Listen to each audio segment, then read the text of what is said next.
No reason to die, mama nalishapho. Olusapho luxhelekile emphefumulweni. Umama kaSheli uye wangeniswa kwesibhedlele iChris Hani Baragwanath eRhawutini kule nyanga iphelileyo. Emva kokuba umama wakhe enziwe uhlolo lwasengqondweni, uthi uzamile ukufumana iimpendulo kwesisibhedlele ngobume bempilo kamama wakhe. Uthi emva ungafumani impendulo, uye wandwendwela kwakhona kwesisibhedlele ebutsheni bale veki. Uthi ulinde iiyure ezisixhenxe ngethuba abasebenzi bekhangela umama wakhe.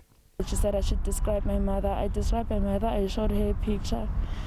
Then she told me to sit down. I did like ofati. And then I tried this other book, enyane, so I'm sorry, your mother died ka Saturday.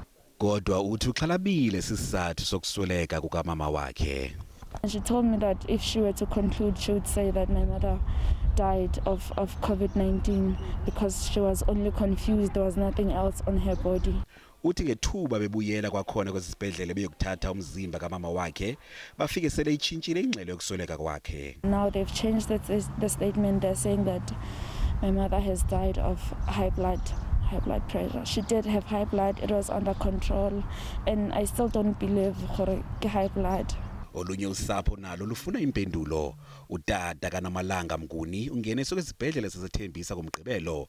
Uthi uxelelwe ukuba utata wakhe uchacha kuhle, kodwa ngolwesibini khange afumane impendulo ngotata wakhe. Kwakunye neziphumo zovavanyo lwentsholongwane yeCorona. One came to talk to us and told me that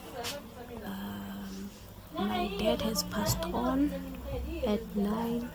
We're not even allowed to see the actual results. I want to know what made him to be critical. We have sent our team from the MEC's office, and also we also learned that the ombudsman, the health ombudsman, has been to Tembisa to also do some investigations in that regard.